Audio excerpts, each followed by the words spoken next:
Welcome to quiz competition classes. आप सभी का हार्दिक अभिनंदन और स्वागत करता है और उम्मीद करता हूं कि आप सभी स्वस्थ होंगे, मस्त होंगे, निरंतर अपने स्वाध्याय में व्यस्त होंगे। चलिए, जो हमारा 2018 का हम जो पेपर सॉल्व कर रहे थे उसके हमने 78 क्वेश्चन सॉल्व कर लिए थे पिछली कक्षा के अंदर।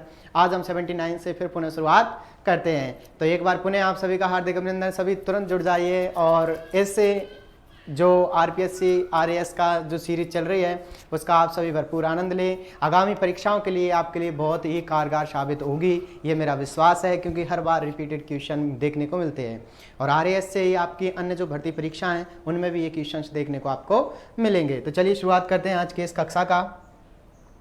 सभी मस्त होंगे और आज का पहला क्वेश्चन आपके सामने ये रहा, ठीक है ना। आज हम शुरुआत करेंगे 1 रुपये से और लेकर के जाएंगे हम 1 करोड़ तक, ठीक है ना।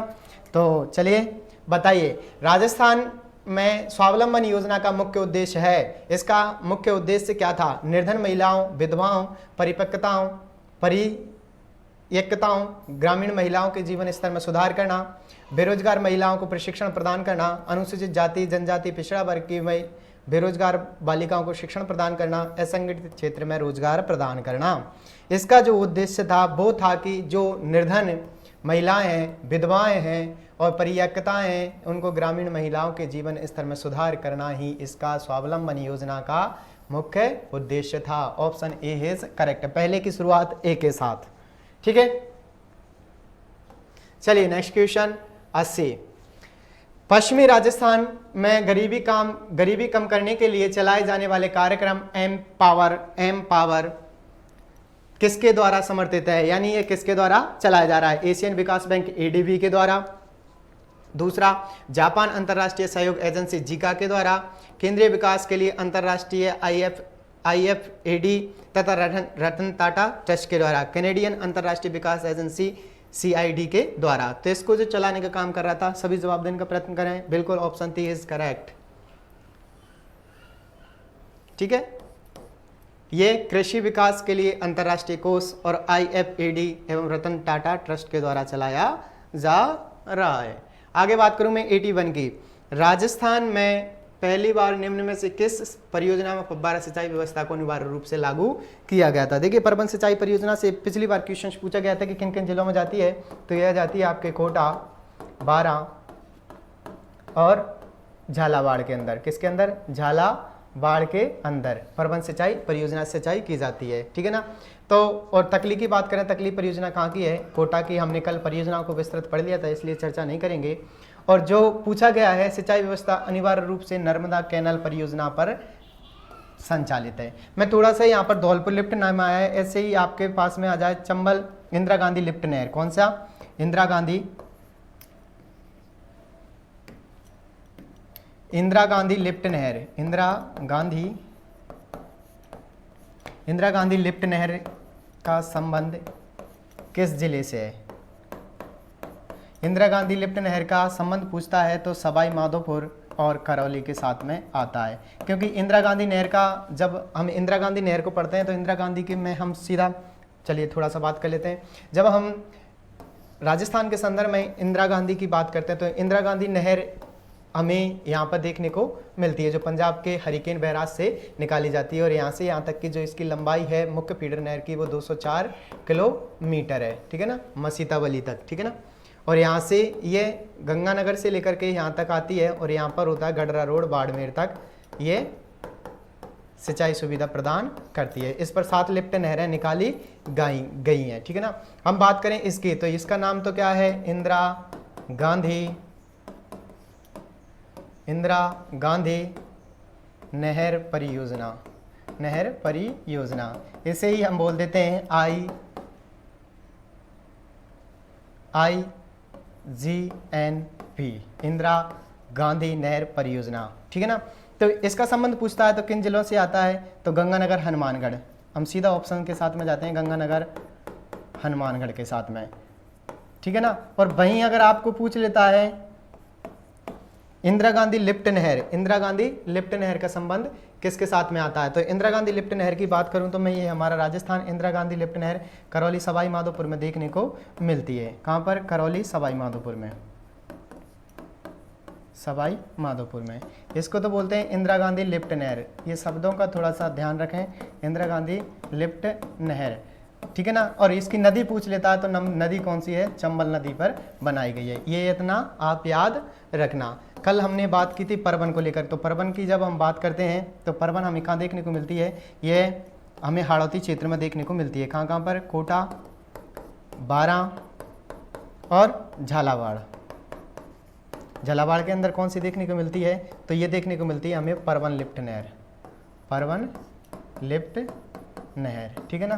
तो इससे भी क्वेश्चन पूछ लिया गया, इंदिरा गांधी लिफ्ट नहर, इससे भी क्वेश्चन पूछ लिया गया और IGNP से क्वेश्चन पूछ लिया गया। इस पर 7 नहरें निकाली गई हैं। कैसे याद रखते हैं हम उसको, चौक, पत्ती, कर, गुरु की जय, जयनारायण व्यास, गुरु जाम्बेश्वर, करणी सिंह, तेजाजी, पन्ना बारूपाल, कंवर सिंह और चौधरी कुंभाराम। तो चौधरी कुंभाराम की बात करते हैं तो चौधरी कुंभाराम सर्वाधिक जिलों के अंदर प्रवाहित होती है, या सर्वाधिक जिलों में जाने वाली नहर कौन सी है, चौधरी कुंभाराम। फिर बात करते हैं हम किसकी, करणी सिंह की। फिर पन्ना लाल बारूपाल, तेजाजी लिफ्ट नहर, जो सबसे कम जिलों के अंदर प्रवाहित होती है, कौन सी होती है, सबसे कम में प्रवाहित होती है, तेजाजी लिफ्ट नहर। फिर करणी सिंह, गुरु जाम्बेश्वर और जयनारायण व्यास। करणी सिंह की बात करें तो ये सबसे लंबी है, क्या है, सबसे लंबी। देखिए कितने फैक्ट बन जाते हैं यहाँ से। पहला तो याद रखना, सर्वाधिक जिलों में सिंचाई के लिए जाती है चौधरी कुंभाराम। सबसे लंबी कौन सी है, तो करणी सिंह। और सबसे छोटी कौन सी है, सबसे छोटी की बात करते हैं तो ये हमारे पास में आती है तेजाजी लिफ्ट नहर। 7 लिफ्ट नहरें निकाली गई हैं इंदिरा गांधी नहर पर, ठीक है ना। फिर बात की थी इसने कोटा की, तो कोटा में देखते हैं हम G-सेट NH पर है। हालांकि इसकी चर्चा हमने कल कर ली, फिर भी याद रख लेते हैं हम कैसे। गोपालपुरा, सावन भादव, अलानिया, टकली, नवनेरा को विशेषकर याद रखना। मैं मोस्ट लगा रहा हूँ नवनेरा, क्योंकि काली सिंध नदी पर है और ठीक है ना। और कहाँ पर है, तो ये कोटा में है, ठीक है। और फिर हरिश्चंद्र, कौन सी बचती है, हरिश्चंद्र, ठीक है। आई होप सबको दिख रहा होगा। अब देख लीजिए, काली सिंध नदी पर है नवनेरा, कोटा के अंदर स्थित है। तो G-सेट NH कोटा में है, तो याद रख लेना गोपालपुरा, सावन भादव, अलानिया, तकली, नवनेरा और हरिश्चंद्र। वैसे ही हम बूंदी की बात करते हैं तो बूंदी के अंदर क्या याद रखना था, GGCM है। बूंदी की जब हम बात करते हैं तो बूंदी में क्या याद रखना था, GGCM है, GGCM है। GGCM से क्या याद रखेंगे, गरदड़ा, गुड़ा, गरदड़ा, चाकण, मेज, गुड़ा, गरदरा, चाकण, मेज और एक जिगजैग बांध। ये कहाँ की है, बूंदी की। हम 12 की बात करते हैं तो 12 में क्या याद रखना था, बीबी पर लस्सी है। तो कैसे याद रखना था, बी से बैंतली, बी से बिलास, पै से परवन, लै से लहासी और ऐसे हथियद है। ये सभी की सभी कहाँ की हैं, ये 12 की देखने को मिलती हैं, ठीक है ना। था और एक और झालावाड़ की और हम बात करें तो झालावाड़ में देखा था हमने, भीम के पीछे रागा चोरी करता है। क्या करता है, भीम के पीछे रागा चोरी करता है। तो क्या याद रखना था, भीम के पीछे भीम से भीमसागर, के से काली सिंध पूछा गया था, ठीक है ना। काली सिंध 2023 में पूछा गया था, ठीक है। आगे पी से पीपलदा, एक होती है पीपलाद, और पीपलाद की हम बात करते हैं तो सवाई माधोपुर के साथ में जाते हैं, ठीक है ना। राज से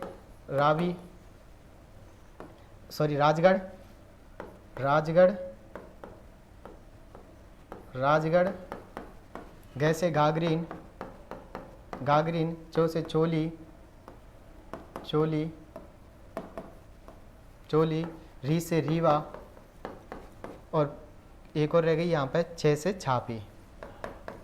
ये सभी की सभी कहाँ की हैं, तो ये सभी की सभी झालावाड़ की हमें देखने को मिलती हैं, ठीक है ना। कहाँ की हैं, झालावाड़ की हैं।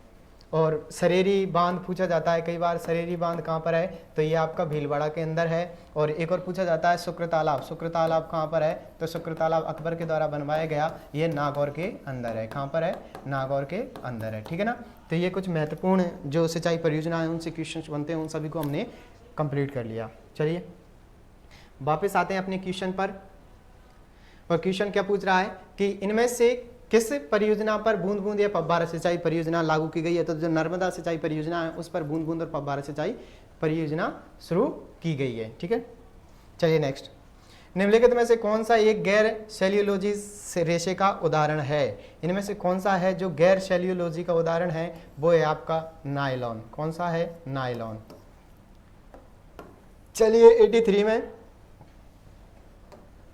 83 क्या कह रहा है? ताम्र संदूषण से बचाने के लिए पीतल के बर्तनों पर सामान्यतः किस धातु की परत चढ़ाई जाती है? जो ताम्र संदूषण होता है यानी कि उन्हें जंग से बचाने के लिए किसकी परत चढ़ाई जाती है? उस पर हम चढ़ाते हैं टिन की। किसकी? टिन की, जिसको हम रागे की बोलते हैं। ठीक है ना, रागे या टिन की।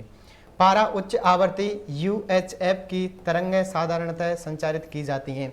जो UHF की तरंगें होती हैं इनको अंतरिक्ष तरंगों के द्वारा परिवर्तित किया जाता है, अंतरिक्ष तरंगों के द्वारा। ठीक है, 86 की ओर चलेंगे हम आगे। 86 में क्या पूछता है? चलिए 86 है आपका कंप्यूटर से टेक्नोलॉजी से। टेक्नोलॉजी में क्या पूछा है? कंप्यूटर की मशीनी भाषा आधारित है। जो कंप्यूटर की मशीनी भाषा होती है वो किस पर आधारित होती है या कैसी होती है? तो उसके लिए हमारे सामने ऑप्शन है अमूर्त बीजीय गणित पर, आबुह बीज गणित पर, और बलीय बीज गणित पर, और रेखीय बीज गणित पर। तो ये किस पर आधारित होती है? अमूर्त बीज गणित पर नहीं होती, आबुह पर नहीं होती, रेखीय बीज गणित पर। ये किस पे होती है? बूलीय बीज गणित पर आधारित होती है। किसकी? कंप्यूटर की भाषा। आगे देखिए, क्वेश्चन थोड़ा सा बड़ा है पर इतना डिफिकल्ट नहीं है, पढ़ो ठीक से। ब्लूटूथ तथा वाईफाई के निम्नलिखित में से कौन सा अंतर सही है?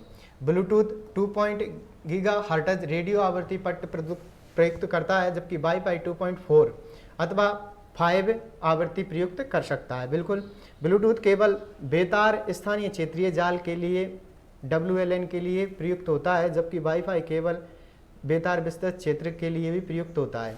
तो वाईफाई भी आजकल बिना केबल के भी चल रहा है। ठीक है ना, तो ये तो नहीं हो सकता। ब्लूटूथ प्रौद्योगिकी प्रयोग कर रहे दो उपकरणों के बीच जब सूचना प्रेषित की जाती है तब दोनों उपकरण एक दूसरे की दृष्टि में रेखा में होना आवश्यक है। बिल्कुल, किंतु जब वाईफाई प्रौद्योगिकी की सूचना लाई जाती है तब दोनों उपकरणों एक दूसरे की दृष्टि में होना आवश्यक नहीं है। हाँ, जहाँ तक है ठीक है।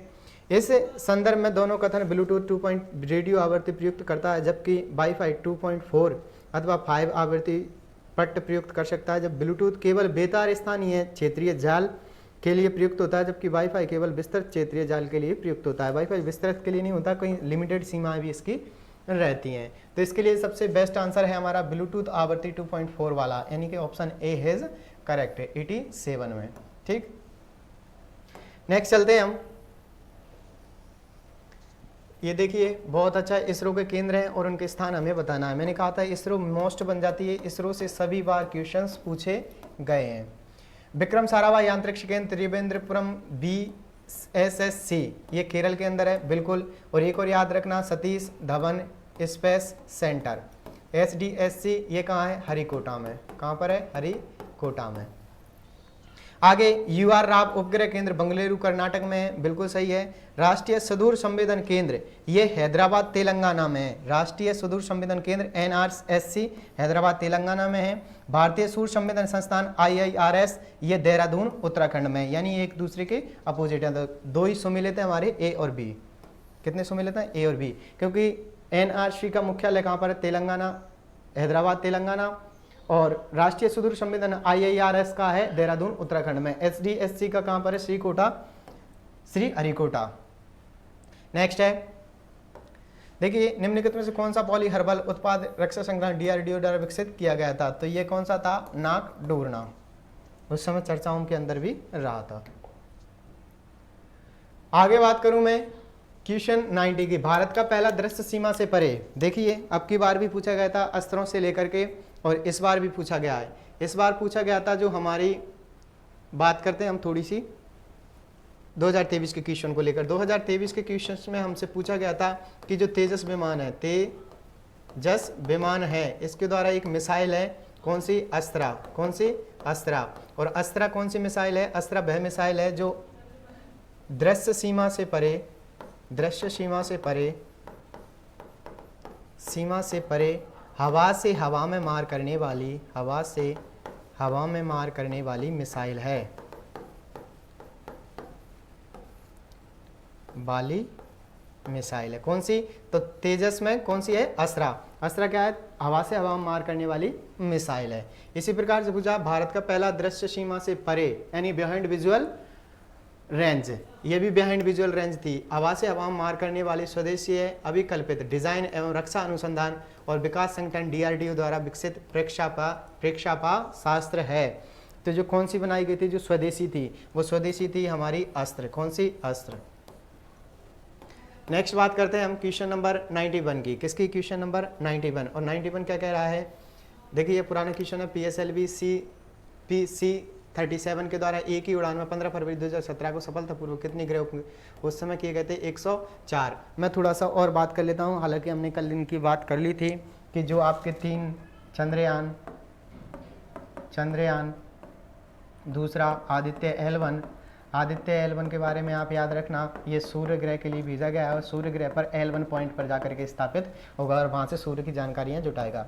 ये साउथ पोल पर लैंडिंग करने वाला जो हमारा भारत है वो पहला देश है, first country of world, south pole पर सॉफ्ट लैंडिंग वाला। कौन सा? सॉफ्ट लैंडिंग वाला। इससे पहले यहाँ पर थोड़ी दिनों पहले रसिया ने भी अपना एक उपग्रह भेजा था, लेकिन वो क्या हो जाता है, वहाँ पर जाके क्रश हो जाता है क्योंकि वो सतह पर क्या है, तीव्र गति से टकरा जाता है। तीसरे की बात करें, तीसरा वीनस पर भेजने के लिए तैयारी है, यानी शुक्र ग्रह पर शुक्रयान भेजा जाएगा। क्या भेजा जाएगा? शुक्रयान भेजा जाएगा। इसकी बात करूँ तो GSLV M4 के द्वारा भेजा गया था। ये चंद्रयान भेजा गया था और आदित्य L1 GSLV C-57 के द्वारा भेजा गया था। ठीक है ना। शुक्रयान को भी भेजने की तैयारी है, जो हाल ही में इसरो के एस सोमनाथ है उनके द्वारा ये घोषणा की जाती है। तो उस समय किए गए थे 104। आगे, एक कण जिसकी कम से कम एक बीमा 10⁻⁷ मीटर से कम हो तो कहलाती है। देखिए जो कहलाती है वो माइक्रो पार्टिकल कहलाती है, मिली पार्टिकल, मैक्रो पार्टिकल या नैनो पार्टिकल कहलाती है। तो ये क्या कहलाती है? ये कहलाती है नैनो पार्टिकल। क्या कहलाती है? Nano particle. यानी 10⁻⁷, यानी 10 से कम में लेके आना है तो सेंटीमीटर में 10⁻�9 आएगा। ठीक है ना। फिर उसके बाद में आगे देखना है तो क्या होगा, हमारा जो नैनो बन सकती है वो कितनी है? Nano particle. क्वेश्चन 93 बहुत ही अच्छा और बेहद प्यारा क्वेश्चन है, जितने प्यारे तुम उतना प्यारा क्वेश्चन। दक्षा शर्करा में हमें देखने को मिलता है, तो क्या मिलता है? ग्लूकोज। देखिए मैं आपके कमेंट्स वगैरह नहीं पढ़ पाता तो थोड़ा सा ये न माने, हमारे लिए समय इम्पोर्टेंट है, ना कि आपके नाम इम्पोर्टेंट है। नाम तो आपके सब जाने लग जाएंगे एक बार सिलेक्शन होने के बाद में। तो आप सिर्फ यहाँ पर पूरा फोकस, जब भी पढ़ो आप किसी भी शिक्षक के साथ में पढ़ो तो पूरा फोकस आपका बोर्ड पर होना चाहिए कि वो क्या पढ़ा रहे हैं, क्या पढ़ रहे हैं, हम उसको एक बार में याद करने की चेष्टा किया करें। ठीक है, आगे चलते हैं। द्राक्ष शर्करा में ग्लूकोज पाया जाता है, बिल्कुल पाया जाता है। और चीनी में पाया जाता है आपका दुग्ध शर्करा में पाया जाता है लैक्टोज, और फल शर्करा में पाया जाता है फ्रक्टोज। चीनी में पाया जाता है सुक्रोज, और स्टीविया में पाया जाता है अप्राकृतिक स्टीवनर। मिलाइए, पहले में 4, बी में 1 दुग्ध शर्करा में लैक्टोज यानी कि 5, चीनी में सुक्रोज यानी कि सेकंड, और इसमें थर्ड। ठीक है, 4 1 5 2 3, बिल्कुल ऑप्शन 3 इज करेक्टेड। कौन सा सही हो जाएगा हमारा? ऑप्शन 3 हमारा सही हो जाएगा। ठीक है, चलिए नेक्स्ट क्वेश्चन की चलते हैं। मानव, देखिए अभी 2023 में पूछा गया था। मानव में गुणसूत्र संख्या 21 की त्रिगुणसूत्रता के लिए उत्तरदायी है। क्या? हीमोफिलिया, क्लाइनफेल्टर सिंड्रोम के लिए, डाउन सिंड्रोम के लिए और टर्नर सिंड्रोम के लिए। किसके लिए उपयुक्त है? ये डाउन सिंड्रोम के लिए उत्तरदायी है। कौन का? मानवों में गुणसूत्र संख्या 21 की गुणसूत्रता उत्तरदायी है, डाउन सिंड्रोम के लिए उत्तरदायी है। और यही पूछ लिया जाता है गुणसूत्र संख्या या ट्राइसोमी 21 को अन्य किस नाम से जाना जाता है? तो किस नाम से जाना जाता है? डाउन सिंड्रोम के नाम से जाना जाता है। डाउन सिंड्रोम को अच्छे से पढ़ें क्योंकि हर बार क्वेश्चंस पूछे गए हैं। आगे, मानव गतिविधियों को प्रत्यक्ष एवं अप्रत्यक्ष आलंबन प्रदान करने में उत्पन्न ग्रीन हाउस गैसों की कुल मात्रा को कहते हैं। यानी कि जब मानव गतिविधियों को प्रत्यक्ष एवं अप्रत्यक्ष आलंबन प्राप्त करने करने में उत्पन्न ग्रीन हाउस गैसों की कुल मात्रा को कहते हैं। And total amount of the green house gases produced to directly and the indirectly supported human activities is referred to as the carbon dioxide index, carbon footprint, carbon sequestrations और carbon captures. तो इसको बोलते हैं हम carbon पदचिह्न यानी carbon footprint. क्या बोलते हैं? Carbon footprint. Option 2 is correct. 95 96 की ओर चलेंगे हम, और 96 है एसिड रेन से लेकर के, किससे लेकर के? एसिड रेन से, अम्ल वर्षा के लिए। ये पर्यावरण से पूछा गया क्वेश्चन है कि कौन सा उत्तरदायी है, तो आपको बताना है कौन सा उत्तरदायी है। कि कार्बन डाइऑक्साइड और नाइट्रोजन उत्तरदायी है? नाइट्रोजन नहीं होते। कार्बन मोनोऑक्साइड, कार्बन मोनोऑक्साइड नहीं होती है। नाइट्रेट ऑक्साइड और सल्फर डाइऑक्साइड ये बिल्कुल होती है। ओजोन में कार्बन डाइऑक्साइड ये नहीं होती है। तो ऑप्शन 3 इज करेक्टेड। नेक्स्ट का बताएं 97 में, गैर वन क्षेत्र में विकसित किए गए निम्नलिखित में से कौन से पादप को भारतीय वन संशोधन अधिनियम 2017 में वृक्षों की परिभाषा से विलोपित कर दिया गया है, वो आपको बताना है। तब तक मैं वृक्षों की आपसे थोड़ी सी बात कर लेता हूँ। एक होता है तेंदू। तेंदू के जो पत्ते होते हैं, पत्तों को बोला जाता है टिमरू। क्या बोला जाता है? टिमरू, जो कि बीड़ी बनाने के लिए उपयोग में लाए जाते हैं। किसके लिए? बीड़ी उद्योग के लिए या बीड़ी बनाए जाते हैं। एक होती है पलाश, इसी को बोल देते हैं डाक।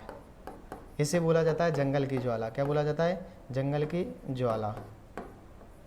हाँ उल्टा सीधा, जंगल की ज्वाला। ठीक है ना? किसको बोला जाता है? फलास या डाक को। एक और पूछा गया था रोहिणा। रोहिणा जो राजस्थान का राज्य पुष्प है, जो सबसे खतरनाक क्वेश्चन रहा था 2021 के अंदर। रोहिणा राज्य पुष्प है, राज्य पुष्प है। इसका वैज्ञानिक नाम की बात करें, वैज्ञानिक नाम है टिकोमेला अंडुलेटा। टिकोमेला अंडुलेटा,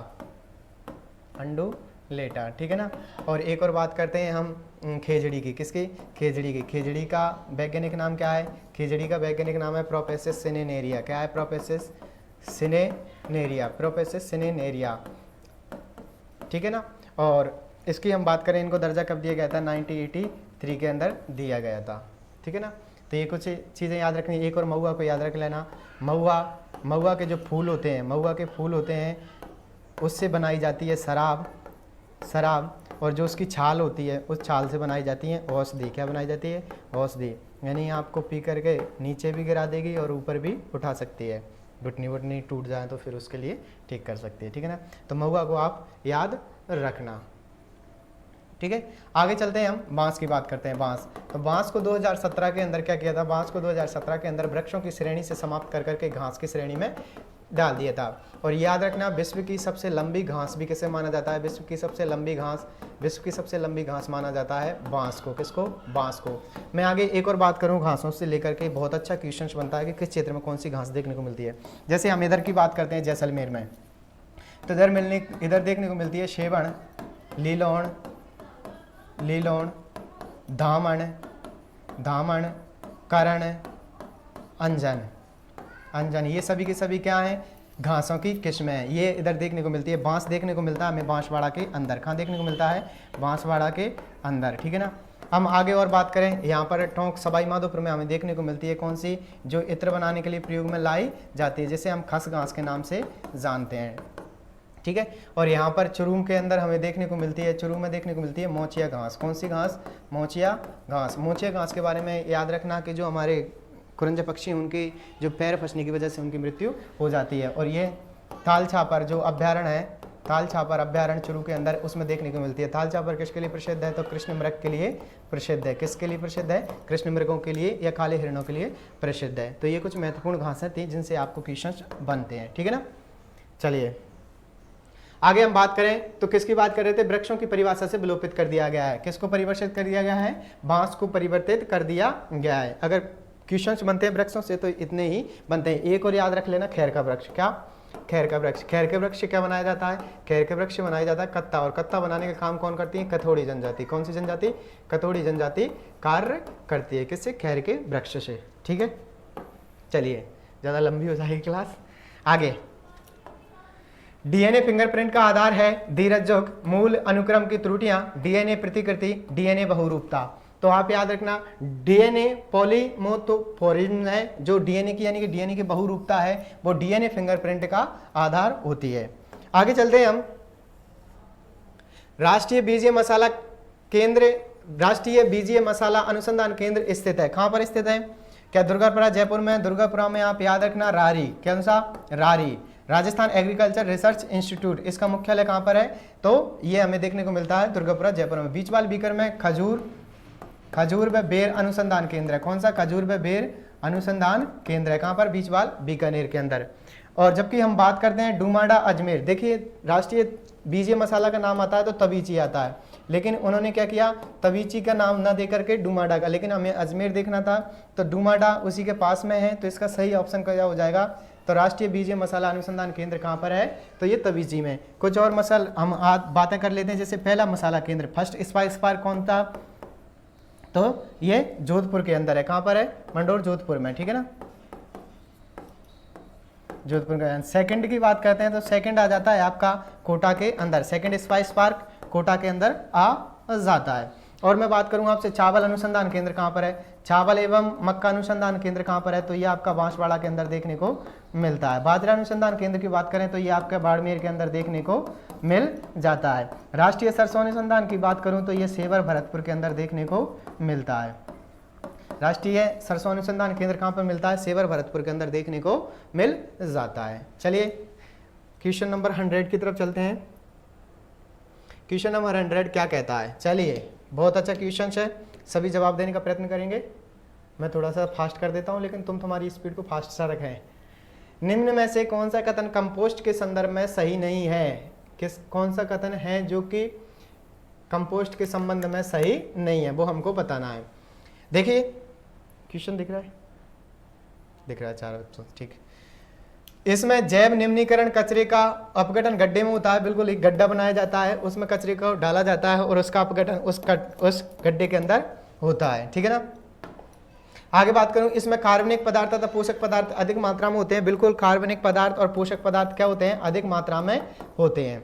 आगे गड्ढों में अपशिष्ट पदार्थों की निम्नीकरण प्रक्रिया को केंचुआ धीमा कर देते हैं। आगे निम्नीकरण होने वाले पदार्थों में कृषि अपशिष्ट पदार्थ जैसे पशुओं का मलमूत्र, गोबर, सब्जियों के अपशिष्ट आदि होते हैं। बिल्कुल इसके अंदर आप सब्जियों के गोबर इन सभी को डालते हैं और इसके जो केंचुए होते हैं, जो अपशिष्ट की प्रक्रिया है उसको क्या कर देते हैं? तेज कर देते हैं। और इसमें क्या लिखा है? धीमा। तो ये धीमा नहीं करते, ये इसको तेज करते हैं। Option 3 is corrected. आगे चलते हैं। 100 पूरे होते ही, ये रिपीटेड क्वेश्चन है, पिछली बार भी पूछा गया था और इस बार भी पूछा गया। राजस्थान में सौर वेधशाला स्थित है, तो कहाँ पर है? उदयपुर के अंदर। और जयपुर में जंतर मंतर। अजमेर में पूछी जाती है, जो ख्वाजा साहब की दरगाह है उसको लेकर के, अजमेर के अंदर है। कोटा में हमने बात कर ली थी, सेकंड स्पाइस पार्क देखने को मिलता है। अभी हाल ही में ऑक्सीजन पार्क बनाया गया है, ऑक्सीजन पार्क बनाया गया है। राजस्थान की शिक्षा नगरी के रूप में जानी जाती है, शिक्षा राजस्थान का नालंदा कहा जाता है, राजस्थान की शिक्षा नगरी कहा जाता है। औद्योगिक नगरी के नाम से भी जाना जाता है, औद्योगिक नगरी के नाम से भी किसको जाना जाता है? कोटा को जाना जाता है, ठीक है। तो ये कोटा से याद रखने हैं आपको। चलिए नेक्स्ट चलते हैं। नेक्स्ट है क्वेश्चन नंबर 102 और क्वेश्चन नंबर 102 कथन और परिकल्पनाओं से है, सभी उत्तर देने का प्रयास करेंगे। यदि कथन 1 के साथ 2 परिकल्पना दी गई हैं, हमें बताना है कि कौन सी परिकल्पनाएं सही हो सकती हैं। चलिए बताइए। यद्यपि वह मोटा है फिर भी वह तेज दौड़ता है। अगर कोई व्यक्ति मोटा है और फिर भी क्या कर रहा है? वो तेज गति से दौड़ रहा है, तो अब उसके संबंध में बताना है। क्या मोटे व्यक्तियों की मांसपेशियां कमजोर होती हैं? गलत, मोटे पेशियों की मांसपेशियां कमजोर नहीं होती हैं, ठीक है ना, तो ये तो गलत हो जाता है। नेक्स्ट, मोटे व्यक्ति सामान्यतः तेज नहीं दौड़ सकते। हाँ, ये है कि जो मोटे व्यक्ति होते हैं, क्योंकि उनका शरीर का वेट अधिक होता है और उनकी जो क्षमता है दौड़ने की वो थोड़ी सी कम होती है, तो ये कथन बिल्कुल सत्य है। तो कथन केवल 2 अंतर्निहित है, कथन केवल 2 अंतर्निहित है, बिल्कुल ऑप्शन 2 के साथ में। ऐसे क्वेश्चन थोड़ा सा कॉमन सेंस पर भी डिपेंड करते हैं। चलिए नेक्स्ट बात करते हैं क्वेश्चन नंबर 103 पर। निम्न पर विचार कीजिए, प्रतियोगी परीक्षाओं के बजाय क्या पूर्व अकादमिक उपलब्धियों के आधार पर सरकारी नौकरियों में भर्ती होना चाहिए।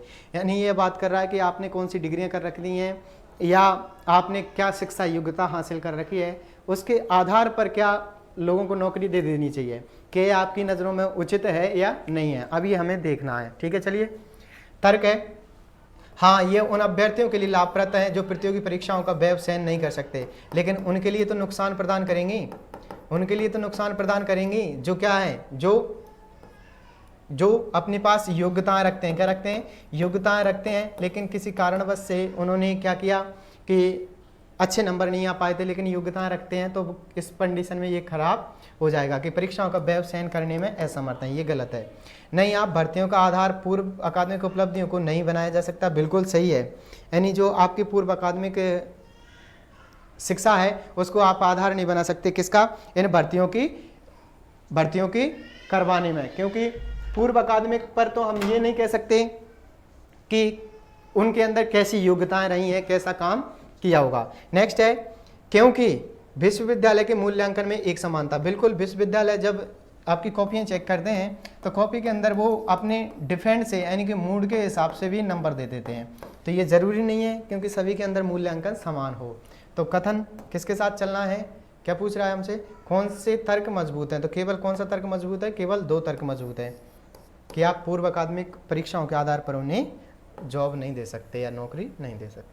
चलिए थर्ड है कथन और निष्कर्ष वाला। क्या कह रहा है? सभी फूल शाखाएं हैं, सभी शाखाएं फूल हैं। ये सभी शाखाएं हैं और सभी के सभी क्या हैं? फूल हैं। सभी के सभी फूल हैं। ठीक है, सभी फूल पत्तियां हैं और सभी फूल क्या हैं? पत्तियां हैं। ठीक है, आगे सभी शाखाएं पत्तियां हैं, सभी शाखाएं पत्तियां हैं, बिल्कुल हैं। कुछ पत्तियां शाखाएं हैं, ये कुछ पत्तियां भी शाखाएं हैं। सभी फूल शाखाएं नहीं है, सभी फूल शाखाएं नहीं है और सभी पत्तियां शाखाएं नहीं है। तो क्या पूछ रहा है? उत्तर दीजिए। केवल 1 और 2 अनुसरण करते हैं। Option 3 is corrected. चलिए नेक्स्ट क्वेश्चन की ओर बढ़ते हैं आगे। क्वेश्चन नंबर 105 कथन कार्यवाही के संबंध में है और ये हमको बताना है। आपको प्रत्येक चीज सत्य माननी है, जो नीचे दी गई है वो प्रत्येक चीज सत्य माननी है और इसके संदर्भ में बताना है। कंपनी की नई भर्ती नीति के विरोध में बड़ी संख्या में कर्मचारी सामूहिक रूप से अकस्मात अवकाश पर जा चुके हैं। अब उस स्थिति में कंपनी को क्या करना चाहिए? कंपनी को नई भर्ती नीति को तुरंत वापस ले लेना चाहिए, ये कोई समस्या का समाधान नहीं हुआ। इन सभी कर्मचारियों को सेवा से तुरंत निलंबित कर देना चाहिए, ऐसे कैसे कर सकते हो आप? तो ये दोनों ही अनुसरण नहीं करते हैं, क्योंकि जब भी ऐसी कोई बात आती है कि उसके विरोध में कोई आ जाता है तो ना तो आप उस विरोध का समाधान नहीं कर देते, तब तक ना तो आप उनको क्या कर सकते हो? निलंबित कर सकते हो, और ना ही अपनी जो प्रोसेसिंग है उसे हटा सकते हो। तो क्या कहा है?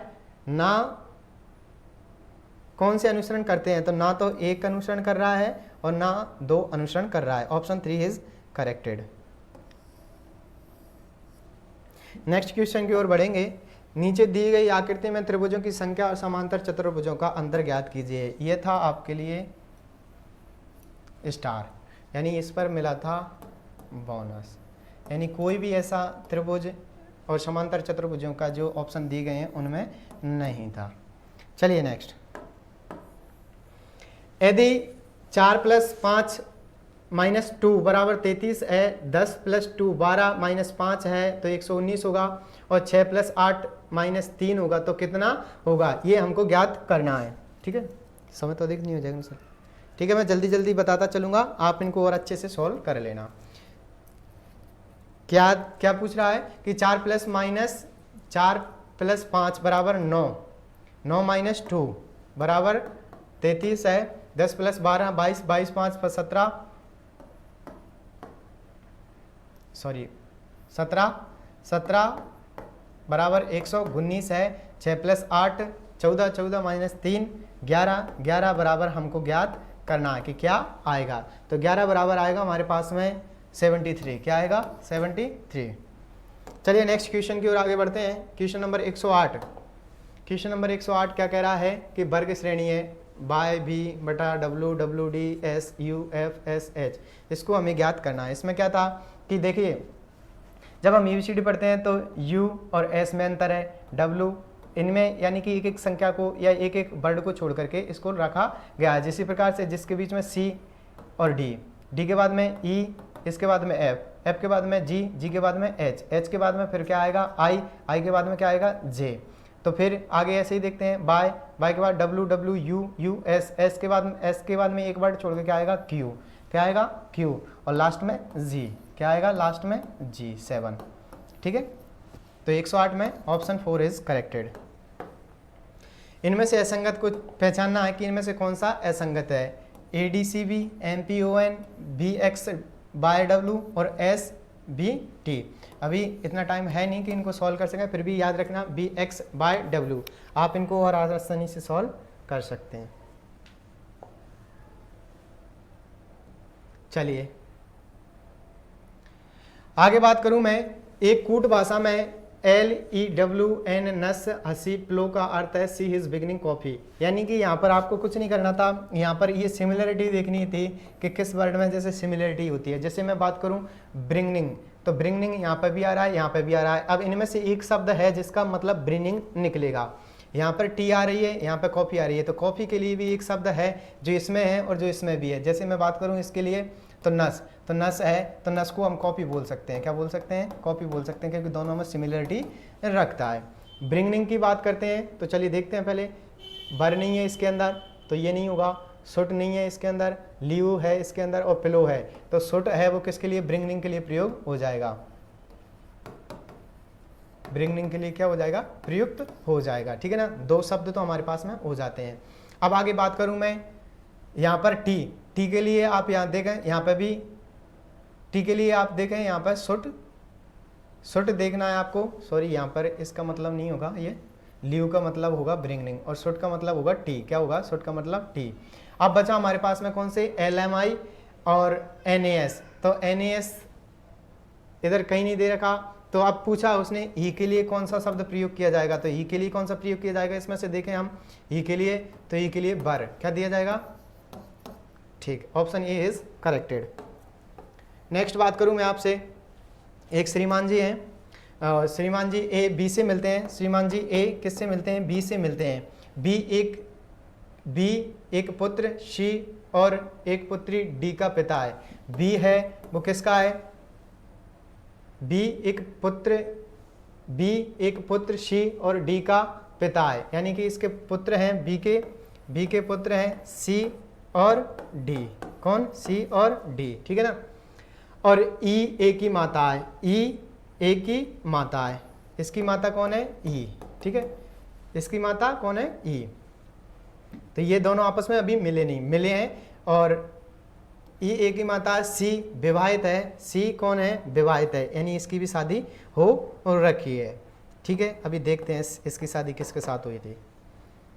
ई ए की पुत्रवधी है, ई ए की पुत्रवधी है, ई ए की पुत्र वधू है, यानी कि इसके बेटे की क्या है, पत्नी है। ठीक है, तो अब ए बी से किस प्रकार संबंध होगा, अब इसका संबंध किससे बताना है, ए का संबंध बताना है बी के साथ में, तो बी के साथ में इसका संबंध क्या होगा, तो वो होगा उसका पौत्र का, किसका, पौत्र का।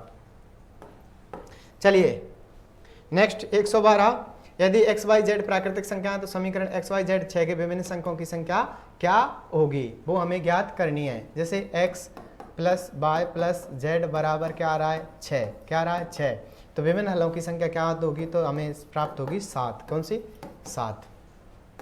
नेक्स्ट बात करूं आप, 3 क्रमागत धनात्मक संख्याओं के गुणनफल को प्रत्येक संख्या से बारी बारी विभाजित किया जाता है तो 3 विभागफलों का योग 74 होता है, कितना होता है, 74 होता है। तो तीनों संख्याओं का योग क्या होगा वो आपको बताना है, बताइए क्या होगा, 12, 17, 15, 19, क्या होगा, 12, 17, 15, 19, बताएं बिल्कुल। तो क्या होगा इसका योगफल, इसका योगफल होगा 17, कितना होगा, 17। चलिए नेक्स्ट क्वेश्चन की ओर, 114 क्या कह रहा है, 2 मिश्र धातुओं को सोने और तांबे के क्रमश 7:2, कितना, 7:2 और 7:11 के अनुपात में मिलाकर बनाया जाता है। इन दोनों अनुपातों में मिलाकर के क्या बनाया जाता है, सोने और तांबे के क्रमश को। दोनों मिश्र धातुओं को समान मात्रा में मिलाकर तीसरी मिश्र धातु बनाई जाती है। इस तीसरी मिश्र धातु में सोने और तांबे के मध्य कितना अनुपात होगा, तो इन दोनों के मध्य जो अनुपात होने वाला है वो 7:5 होने वाला है। चलिए नेक्स्ट, एक निर्माण कार्यस्थल पर आदमी, औरतें और बच्चे 9:4:1 के अनुपात में कार्य कर रहे हैं। उनकी मजदूरी, इनकी तो कितनी हो गई 8, इनकी कितनी हो गई 5, इनकी 3 का अनुपात है। यदि 60 औरतें, अब इसको क्या कह रहा है, 60 औरतें इस कार्यस्थल पर कार्य करती हैं, यानी यहाँ पर जो औरतों की संख्या वो कितनी है, 60 है, वो कार्य करती हैं। तो लोगों की कुल दैनिक मजदूरी 2850 है, तो एक बच्चे की दैनिक मजदूरी क्या होगी, इनका अनुपात निकालने के बाद में हमें जो प्राप्त होगा वो होगा 6 रुपये। चलिए क्वेश्चन नंबर 116, एक छोटे शहर की जनसंख्या 9,26,100 है। यदि ये 5 वर्ष वार्षिक दर से बढ़ती है तो 2 वर्ष पूर्व इसकी जनसंख्या क्या थी, वो हमको बताना है। यानी कि कितनी बताई है उसने, 9,26,100, इसकी 5% से हमें दर बढ़नी है और 2 वर्ष की समय अवधि से ज्ञात करना है, तो कितनी होगी जनसंख्या, 84,000, 8,04,000, सॉरी कंफ्यूज होगा है।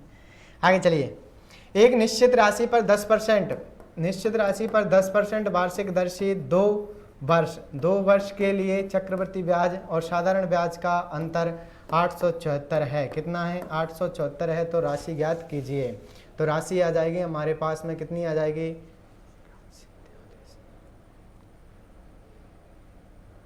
बिल्कुल कितनी आ जाएगी, 43,450।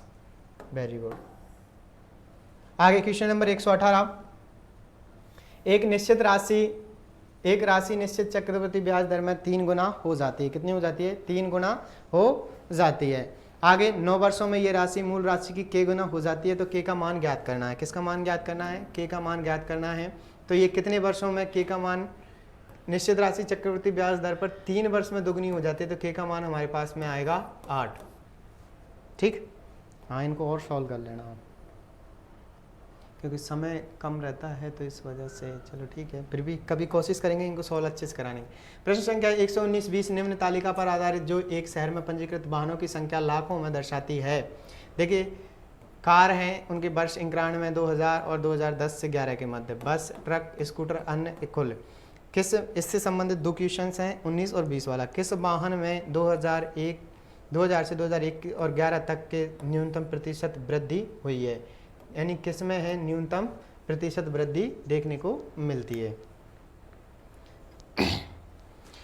तो इसमें किस में देखने को मिलती है, बसों के अंदर न्यूनतम प्रतिशत वृद्धि देखने को मिलती है। अभी सेम टू सेम क्वेश्चन अभी 23 के अंदर भी पूछा गया था। यदि 2001 से 2010 के मध्य तक वाहनों की कुल संख्या में प्रतिशत वृद्धि को 1990 से 91 से 2000 से 2001 तक के कुल वाहनों में प्रतिशत वृद्धि के बराबर कर दिया जाता है, तो 2011 में वाहनों की, किसकी, वाहनों की संख्या, कुल संख्या लाखों में होगी। तो ये कितनी होगी, 42.5 लाख। चलिए नेक्स्ट क्वेश्चन की ओर चलते हैं। क्वेश्चन नंबर 121 पाई चार्ट से है।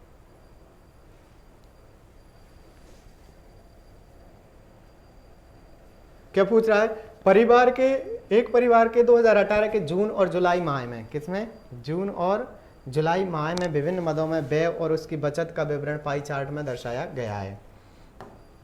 जैसे शिक्षा पर 25, कपड़ा 15, यातायात पर 25, भोजन पर 20 और बचत पर 15%। शिक्षा पर 115 डिग्री, कपड़ा 45 डिग्री और यातायात पर 90, भोजन पर 90 और बचत 20%। ये जुलाई 2018 और ये जून का था, ठीक है ना। तो कुल 13,200 और कुल 16,500। आयात और भोजन पर कुल जुलाई में जून में कितना प्रतिशत अधिक लगभग है, तो इसका समथिंग 45% के समथिंग अनुमानित है। चलिए ये मैथमेटिक्स के थे जो पूर्ण हो जाते हैं, अब करंट से हैं, हालांकि हम थोड़ा थोड़ा देखते चलेंगे भविष्य में काम आने वाले क्वेश्चन को। राजस्थान सरकार ने मौसमी और गैर संक्रमणीय बीमारियों के साथ साथ विशिष्ट क्षेत्रों में पाई जाने वाली बीमारियों के रुझानों पर निगरानी रखने के लिए एक नया सॉफ्टवेयर जारी किया है। इस सॉफ्टवेयर का नाम क्या है, क्योर, सेहत, उपचार और निदान। क्या है, निदान। एक अभी याद रखना, शिक्षा से संबंधित जो शिक्षा मंत्रालय है उसके अंतर्गत एक नवाचार करके किसको बनाया गया है, ये परख को बनाया गया है। किसको बनाया गया है, परख के को बनाया गया है। राजस्थान सरकार ने जो राजस्थान में बुक प्रोवाइड करवाने के लिए my book low app launch किया है। कौन सा किया है, my book low app launch किया है। ठीक, चीन की टीम ने 2018 के डब्ल्यू थॉमस कप में, ये हालांकि हमारे लिए इतना काम नहीं रखता है, पर याद रखना ये किसको हरा करके जीता था, ये जापान को हरा करके जीता था, क्योंकि 2018 के आंकड़े नहीं रखते। भारतीय मूल की एक अमेरिकी महिला को संयुक्त राज्य अमेरिका की सबसे बड़ी कंपनी, सबसे बड़ी वाहन निर्माता कंपनी जनरल मोटर्स में मुख्य वित्तीय अधिकारी नामित किया गया था। उसका नाम था दिव्या सूर्यदेव राव। नेक्स्ट है शरद कुमार, राष्ट्रीय अन्वेषण अभिकरण के पूर्व महानिदेशक, हाल ही में समाचारों में रहे थे क्योंकि उनको केंद्रीय सतर्कता आयोग में आयुक्त नियुक्त किया गया था। जो चर्चित व्यक्ति हैं उनको भी याद रखें, और विशेषकर खेल खिलाड़ियों में एक चीज़ याद रखें, खेल खिलाड़ियों में किस उप विजेता को विशेष याद रखें। उप विजेता को पूछ लिया जाता है, विजेता को तो नाम दे देगा कि किस टीम ने किस टीम को हरा करके जीता, तो उप विजेता के बारे में पूछना चाहते हैं, और ये पैटर्न हर बार फॉलो किया गया है उप विजेता का। चलिए, जून 2018 में मलेशिया में आयोजित क्रिकेट एशिया कप 2020 टूर्नामेंट में बांग्लादेश ने जीता था, और फाइनल में किस टीम को हराया था, तो जून 2018 की बात थी जब हमारे भारत को हरा करके बांग्लादेश ने जीता था। मार्च 2018 में राजस्थान में प्रतिस्थापित प्रथम मेगा फूड पार्क के बारे में निम्नलिखित कथनों पर विचार कीजिए। देखिए, उस समय इसका उद्घाटन उद्योग मंत्री हरसिमरत कौर बादल द्वारा किया गया। बिल्कुल, ये स्मार्ट मेगा फूड पार्क के नाम से जाना जाएगा, नहीं जाना जाएगा। ये अजमेर के रूपनगढ़ में स्थित है। अजमेर के रूपनगढ़ में प्रथम मार्च 2018 में प्रथम क्या किया गया था, food park, mega food park की स्थापना की जाती है। ठीक है ना, तो ये ए और सही है, ऑप्शन 3 इज करेक्टेड। नेक्स्ट चलते हैं हम। नेक्स्ट क्वेश्चन क्या पूछता है, नेक्स्ट क्वेश्चन है जून 2018 में अमेरिकी राष्ट्रपति डोनाल्ड ट्रंप, अब याद रखना अभी कौन है, बाइडेन। ठीक, उत्तरी कोरिया के नेता किम जोंग, उत्तरी कोरिया के जो में ऐतिहासिक बैठक कहाँ आयोजित की गई थी, तो ये की गई थी सिंगापुर में। ये 2018 की बातें हैं। एक सैन्य अभ्यास कहीं हो, सैन्य अभ्यास को हर बार पढ़ना है। त्रिपक्षीय नौसैनिक अभ्यास मालाबार का 22वां संस्करण जून 2018 में आयोजित किया गया। इस अभ्यास में भारत के अतिरिक्त कौन 2 देशों ने हिस्सा लिया था, तो जो 2018 का था उसके अंदर एक तो जापान लेता है और एक संयुक्त राज्य अमेरिका।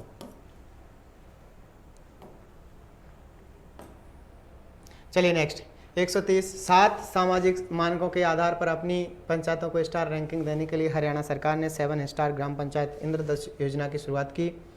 उन पंचायतों को जो लिंगानुपात में सुधार के लिए उत्कृष्ट प्रदर्शन करते हैं वे कौन सी स्टार रैंकिंग प्रदान की जाती है, उनके लिए की जाती है पिंक स्टार। 7 रैंकिंग स्टार होती हैं, उनमें से लिंगानुपात को जो कम करता है उसके लिए कौन दे देते हैं, पिंक स्टार। महिला सशक्तिकरण एवं पौधरोपण को बढ़ावा देने के लिए किस राज्य ने कन्या वन समृद्धि योजना आरंभ की है, तो ये किसने की थी, ये की थी आपके उत्तर प्रदेश ने। चलिए नेक्स्ट क्वेश्चन, हाल ही में पूर्वोत्तर राज्यों में एक राज्य की राजधानी को आवास और शहरी मामलों के मंत्रालय द्वारा 100वां स्मार्ट सिटी घोषित किया गया है। वह राज्य कौन सा है, यानी उत्तर पूर्व के राज्य थे उसका एक राजधानी है, उसके लिए क्या दिया जाता है, 100वां स्मार्ट सिटी। और जो 100वीं स्मार्ट सिटी बनाई गई थी वो बनाया गया था शिलांग को, और शिलांग मेघालय की राजधानी है। ठीक है ना। नेक्स्ट बात करूं मैं आपके साथ में 20 जून 2018 को, हालांकि ये काम नहीं है, आप याद रखना 12 घंटे 26 मिनट इंग्लिश चौकर को पार किया था। उस समय जो राजस्थान के थे वो थे जगदीश चंद्र।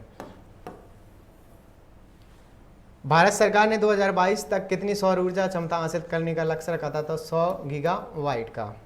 हाल ही में दीपिका कुमारी ने तीरंदाजी विश्व कप तीसरा चरण महिला की इस रिकर्व स्पर्धा में स्वर्ण पदक जीता है। ये विश्व कप प्रतियोगिता कहाँ आयोजित की गई थी, तो ये की गई थी साल्ट लेक सिटी के अंदर। ये भी इतना इम्पोर्टेंट नहीं है,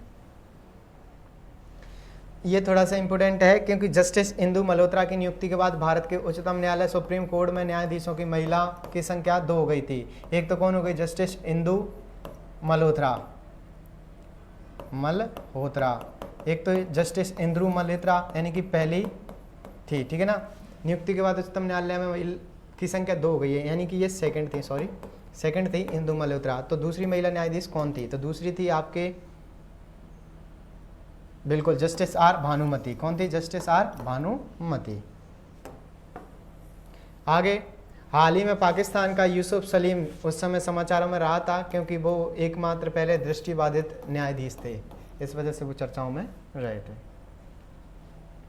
नेक्स्ट की बात करूं आपके सामने, चुनावी बॉन्ड 2018 के बारे में निम्न कथनों पर विचार कीजिए। अब हमको चुनावी बॉन्डों के बारे में बताना है कि चुनावी बॉन्ड पर कौन कौन से विचार सही है। चलिए,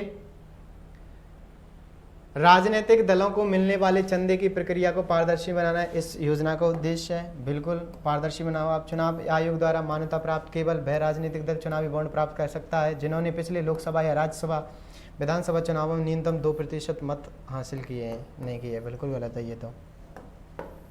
आगे बात करूं मैं, चुनावी बॉन्ड जारी होने की तिथि से 15 दिवस कैलेंडर तक वैध रहेंगे। बिल्कुल, पात्र राजनीतिक दल द्वारा अपने खाते में जमा कराए गए चुनावी बॉन्ड का भुगतान उसी दिन किया जाएगा। बिल्कुल, तो इसमें से से को हटाना है और से को हटाने पर हमारे पास में ये भी से हट गया। सॉरी से को नहीं, बे को हटाना है, बे को हटाना है। बे यहाँ गया, बे यहाँ गया और बचा कौन सा, ए से द, फोर्थ करेक्ट। चलिए नेक्स्ट है, किस आंतरिक एजेंसी ने उस समय उपग्रह को ले जाने वाले विश्व के सबसे छोटा रॉकेट था उसका परीक्षण किया था? ये किया था जाक्सा ने। और जाक्सा कहाँ की है? जापान की स्पेस एजेंसी है। ठीक, इसरो इंडिया की या भारत की? भारत और इंडिया भी चर्चाओं में रहा है। नासा है आपकी यूएसए की। ठीक है, नेक्स्ट क्वेश्चन की ओर चलते हैं। राजस्थान की डॉक्टर कृष्णा जाखड़ को साहित्य अकादमी पुरस्कार, ये भी हालांकि इतना मायने नहीं रखता है, लेकिन किसके लिए दिया गया था ये याद रख लेना, गास्ता तिस्ता पारारी। किसके लिए? गास्ता तिस्ता पारारी। आगे, साहित्य अकादमी बाल साहित्य पुरस्कार 2018 के लिए 23 लेखकों का चयन किया गया। उनमें से राजस्थानी भाषा के लिए किसको चुना गया था? तो उस समय जो चुना गया था वो चुना गया था CL सांकला जी को। चलिए नेक्स्ट क्वेश्चन। अब ये इनिसेंट हिस्ट्री से आ रहे थे, वो कुछ जीके के करंट अफेयर्स के क्वेश्चंस थे जो 2018 के हमारे लिए इतने महत्वपूर्ण नहीं है, पर कुछ महत्वपूर्ण भी थे। अब बात करते हैं, निम्नलिखित को सुमेलित करना है। चलिए करिए। बात करूं मैं, राजधानियां हैं और राजवंश हैं। कदम्ब की है बनवासी और सुंग की है पाटलिपुत्र और सातवाहन की है पैठन और चंदेलों की है महोबा। तो एक के साथ में 4, सातवाहन के साथ में 3, कदम्ब के साथ में 2, और चंदेलों के साथ में 1। 4 3 2 1। Option A is correct. चलिए नेक्स्ट, मंदिर स्थापत्य के बारे में निम्नलिखित में से कौन सा कथन सत्य है? अच्छा सत्य है, बताओ कौन सा सत्य है? स्वतंत्र आधार चूना पत्थर के मंदिरों का उद्भव गुप्त काल में माना जाता है। बिल्कुल माना जाता है। लाड खा जो कि एक प्रारंभिक मंदिर है, बादामी के चालुक्यों से संबंध है। बिल्कुल है। खजुराहो के मंदिरों के समान समस्त खंड आंतरिक और बाह्य रूप से जुड़े हुए हैं। कांची का कैलाशनाथ मंदिर ड्रिबल शैली का सबसे प्रारंभिक स्वतंत्र आधार का माना जाता है। बताइए इनमें से कौन सा सत्य है?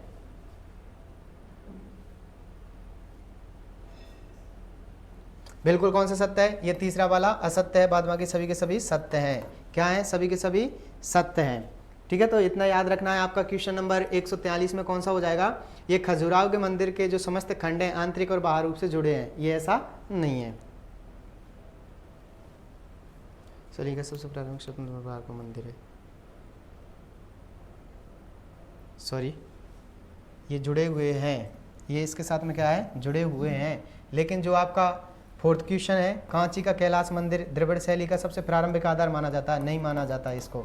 आई एम सॉरी टू से बाय मिस्टेक। ठीक है, नेक्स्ट की बात करते हैं हम क्वेश्चन नंबर 144 की। किसकी? Question number 144। निम्नलिखित में से कौन सा एक कथन प्राचीन भारत की श्रेणी व्यवस्था के बारे में असत्य है? वो बताना है। श्रेणी व्यापारियों और कारीगरों का संगठन थी।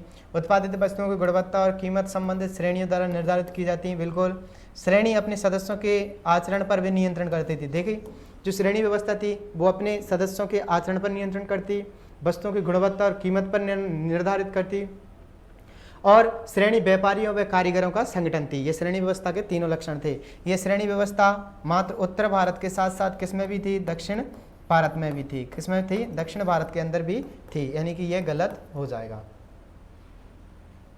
चलिए नेक्स्ट, क्वेश्चन नंबर 145, दिल्ली स्थित दीवान ए अर्ज विभाग की स्थापना किसने की थी? ये दिल्ली सल्तनत से क्वेश्चन पूछा गया है, ठीक है ना। इल्तुतमिश की बात करें, जिसे वास्तविक संस्थापक कहा जाता है। क्या कहा जाता है? वास्तविक संस्थापक कहा जाता है। क्यों कहा जाता है? क्योंकि ये लाहौर से राजधानी को कहाँ लेकर के आया था? लाहौर से राजधानी को दिल्ली लेकर के आया था। जबकि गुलाम वंश का संस्थापक माना जाता है वो कुतुबुद्दीन ऐबक को माना जाता है, ऐबक को माना जाता है, लेकिन इसने अपनी राजधानी कहाँ रखी थी? लाहौर में। और ये अपने आप को स्वयं को बादशाह नहीं मानता था, गुलामों की तरह इसने शासन किया था। अलाउद्दीन खिलजी की बात करें तो अलाउद्दीन खिलजी के कुछ महत्वपूर्ण अभियान राजस्थान के अंदर रहते हैं, जिसमें हम बात करते हैं 1301, 1303 चित्तौड़गढ़ का, 1301 का रणथंभौर का, 1303 का चित्तौड़गढ़ का, 1308 का सिवाना का और 1311 का जालौर का। किसका? जालौर का नाम क्या कर दिया था? जलालाबाद। क्या कर दिया था? जलालाबाद, ठीक है ना। और सिवाना का नाम क्या कर दिया था? खैराबाद, खैराबाद। और चित्तौड़गढ़ का नाम क्या कर दिया था? खिजर खां, अपने बेटे खिजर खां के नाम पर खिजराबाद। क्या कर दिया था? खिजराबाद, ठीक है ना। तो ये कुछ महत्वपूर्ण नाम थे। यहाँ पर जो रतन सिंह थे और रानी पद्मिनी ने जौहर किया था, ठीक है ना। यहाँ पर जो हमीर थे उनकी पत्नी रंग देवी ने जौहर किया था। तो ये कुछ महत्वपूर्ण घटना हैं, इनको आपको याद रखना है अलाउद्दीन खिलजी के बारे में। और ये महत्वपूर्ण, ये वो शासक था एकमात्र दिल्ली का शासक जिसने पूरे भारत में उत्तरी भारत से दक्षिणी भारत को भी जीतने का प्रयास किया था, या दक्षिणी भारत तक अपना साम्राज्य विस्तार किया था। इसके समय में कृष्णदेवराय थे जिन्होंने चांदी का मुकुट इनको प्रदान किया जाता है। फिरोज शाह तुगलक के काल में कहा जाता है नहरों का विकास देखने को मिलता है। गयासुद्दीन तुगलक के काल में तो क्या होता है? नहरों का निर्माण शुरू हो जाता है, फिरोज शाह तुगलक के उनमें विस्तार हो जाता है, ठीक है ना। तो और बलबन को बात करें तो बलबन ने जो चालीसा दल था उसको समाप्त किया था। तो इसने किसने स्थापना की थी? तो ये स्थापना की थी बलबन के द्वारा। दीवानी अर्ज ये सैन्य विभाग था। क्या था? सैन्य विभाग था, ठीक है। चलिए नेक्स्ट आगे, लास्ट हमारे 4-5 क्वेश्चन और शेष हैं। चलिए इनको और करते हैं। बरकरी संप्रदाय की मुख्य पीठ अवस्थित है श्रृंगेरी, नदिया, पंढरपुर और वाराणसी में। तो कहाँ पर स्थित है? बताइए कहाँ स्थित है? तो ये आपके पंढरपुर में स्थित है। नेक्स्ट, निम्नलिखित घटनाओं का सही कालानुक्रम चयन कीजिए। जैसे मैं बात करूँ लखनऊ समझौता 1916, दिसंबर 1916 का है। स्वराज दल 1923 में स्थापना की जाती है। जलियांवाला बाग 13 अप्रैल 1919 को होता है, 13 अप्रैल 1919 को होता है। और 1 अगस्त 1920 को बाल गंगाधर जी की मृत्यु होती है। तो अब इनको जमाना है। पहले में ए, लखनऊ समझौता 1916 पहले, फिर 13 अप्रैल 1919, 2, 1 के बाद में 3, 1 के बाद में 3, अच्छा इसी में 1 के बाद में 3, फिर 4 आएगा बाल गंगाधर की 1920 में, और फिर 1923 का स्वराज दल की स्थापना, ठीक। नेक्स्ट चलते हैं हम क्वेश्चन नंबर 148 पर। और अभी 2023 में पूछा गया था सर्वेंट्स ऑफ इंडिया सोसाइटी की स्थापना कब हुई थी? तो 1905 के अंदर। और अब पूछ लिया है कि ये किसकी थी? गोपाल कृष्ण गोखले की, प्रवर्तक थी, ठीक है ना। और social service league M.N. Joshi की, सेवा समिति N.N. कुंजरी की, और सिविल रिफॉर्म्स ये केशव चंद्र की थी। किसकी थी? केशव चंद्र की। तो ये श्री राम वाजपेयी की नहीं थी। 97 की समथिंग की ये पुस्तक थी, ठीक है ना। तो डी इज इनकरेक्टेड। याद रखना, servant of India 1905 G Gopal Krishna Gokhale, social service league N.M. Joshi की, सेवा समिति H.N. कुंजरू की, और सोशल रिफॉर्म केशव चंद्र की। क्रांतिकारी जो होर्डिंग पर बम कांड में शामिल नहीं था, कौन कौन शामिल थे? तो उसके लिए मास्टर अमीर चंद्र शामिल थे, और भाई बाल मुकुंद थे, अवध बिहारी थे, लेकिन भगवती चरण बोहरा का संबंध इनसे नहीं है। लास्ट क्वेश्चन शायद का फाइनल क्वेश्चन, अंत भला तो सब भला। और बताइए फटाफट, गांधी इरविन समझौते के मध्यस्थ किसने भूमिका अदा की थी? ये गांधी इरविन समझौता गांधी जी और इरविन के मध्य होता है, ठीक है। तो बताइए उस समय गांधी जी जेल में थे, उनसे जेल में मिलने के लिए किस व्यक्ति को भेजा जाता है, या गांधी जी की तरफ से कौन सा व्यक्ति इसमें अहम भूमिका निभाता है, उसको आपको वो बताना है। तो कौन था वो? बिल्कुल तेज बहादुर सप्रू। एनी बेसेंट की बात करें, एनी बेसेंट थी जो कि कांग्रेस की पहली महिला अध्यक्ष थी। और कांग्रेस की बात करें तो 1885 में AAO होम के द्वारा इसकी स्थापना की जाती है, ठीक है ना। और आगे हम बात करें कांग्रेस के, तो जो कांग्रेस को ब्रिटिशों की उपज बताई जाती है, ठीक है ना। तो ये आपको थोड़ा सा याद रखना है। मोतीलाल नेहरू का भी हमने उद्देश्य प्रस्ताव से संबंधित नाम सुना है। ठीक है, तो ये तो थे हमारे आज का क्वेश्चंस, और आज हमने जो सॉल्व किया था वो 2018 का था। इससे प्रीवियस में 2021 का सॉल्व कर लिया, इससे पूर्व हमने 2023 का सॉल्व कर लिया। अब नेक्स्ट क्लास में देखते हैं किसका आता है। जहाँ तक संभावना होगी 2016 वाले को करने की चेष्टा करेंगे। ठीक है, तो आज के लिए सिर्फ इतना ही। मिलते हैं कल किसी नई क्लास के साथ, नई उमंग नई ऊर्जा के साथ में। तब तक स्वस्थ रहिए, मस्त रहिए, निरंतर अपने स्वाध्याय में व्यस्त रहिए, इनको पढ़ते रहिए। आपके कई कॉन्सेप्ट क्लियर हो जाएंगे, आपके कई डाउट्स क्लियर हो जाएंगे, क्वेश्चंस कैसे पूछे जाते हैं, किस पैटर्न से पूछे जाते हैं, ये भी आपको बखूबी समझ में आ जाएगा। जय हिंद, जय भारत।